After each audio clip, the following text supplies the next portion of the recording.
Okay, I met a lot of people that asked me for like recommendations and asked me for like advice and everything, and I decided to make this video because I realized that um, the key and the gist in property buying is really unknown to many people. Okay, so I want to talk about this because I realize many of you wants to invest in property. Many of you want to earn money from property. Okay, it's normal. Everyone wants to be rich. Everyone wants to have a passive income. Everyone wants to make a good investment. But I realized one thing. Okay, um, property investment is not a need. Property investment is not a need. I've seen many people that ask me for advice and ask me for recommendations, but end up they're still at where they are. They haven't made a purchase and they will never make a purchase. Why? Okay, I realized that property investment is not a need, and many of the people, right, feels that this investment is a big lump sum of money. Even if they have the money to make this investment, right, they will feel that there is no need to make this investment, or they already have enough. They are not willing to take the risk. They're not interested to make a purchase. They feel that without making a purchase is still the same. Okay, so I feel that the need of property investment is in the person itself. You have to firstly ask yourself whether you are ready, and do you want to make money out of property investment, or do you want to make money out of I would say property investment. The reason is because other investment may be very cheap. The outlay for other investment may only be like a couple of thousands or a couple of hundreds, to make like some money. But in property investment, it's very different. In property investment, right, you have to take out a big sum of money, like 300,000, 400,000, 500,000, to actually buy a property and invest. And it really depends whether is it a new launch. If it's a new launch, there's progressive payment, there's no rental yield.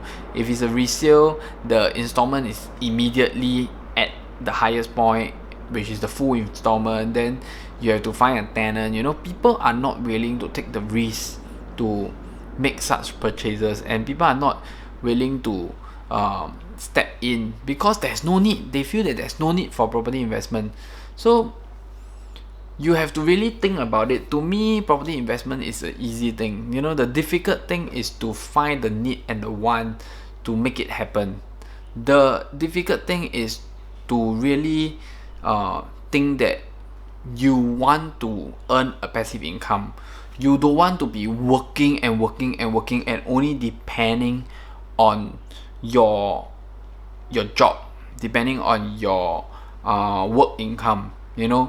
And also many people mix different comparisons between other investment like REITs, forex, currency, or shares to property.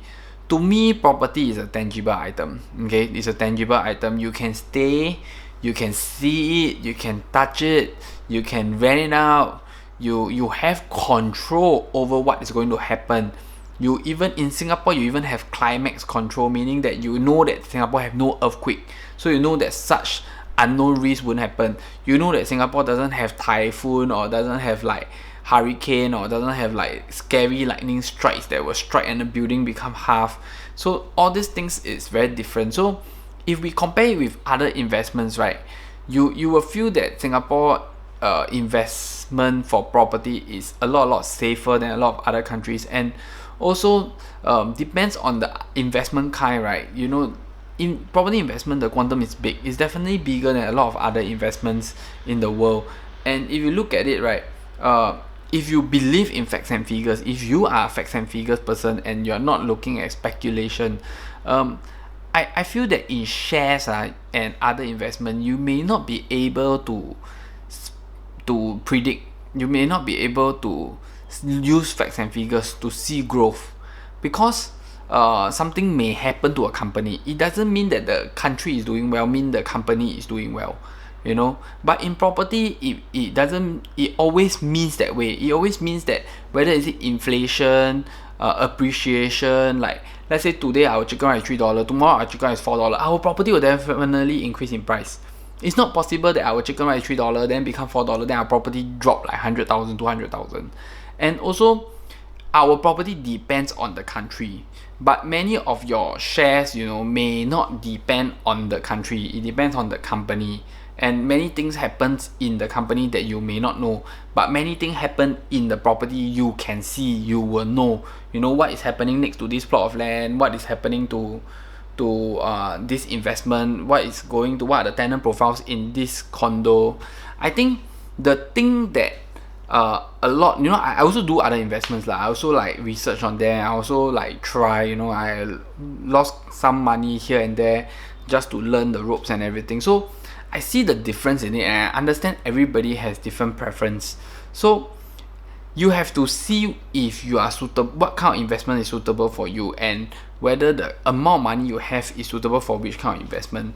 I'm not saying that that is a must, there's a need that you must definitely do an investment, but if you are comparing it, I would say that to me property is safer, but the quantum is bigger. Definitely it's safer in a way whereby I look at the property this way and I can see what is happening and it's tangible and I can touch it, and in case I need it I can use it.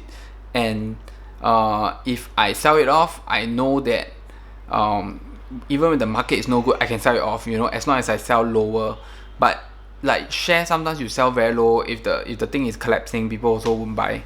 So it's very, very different lah to me. And also many people will say that property that is leveraging, meaning that for $1 million property you only pay up like 250,000, 350,000, that kind of thing, but you're leveraging on a property that's $1 million. You know, I do know that investment people do that, but you know, it's only the big timers that do that. Small timers do not go into leveraging so much. Okay, so I think they have their pro and cons. You know, to me, property investment is a safer investment. I would say that the risks are safer, and if I look at the overall environment, overall system in Singapore, is a safer investment. Okay, I'm not comparing this to other countries, just in Singapore. Okay, so you got any questions, or if there's something else that you'd like to share with me, you can put it in a comment. We will check it out with it. And if you like my video, subscribe to my channel, and I see you again.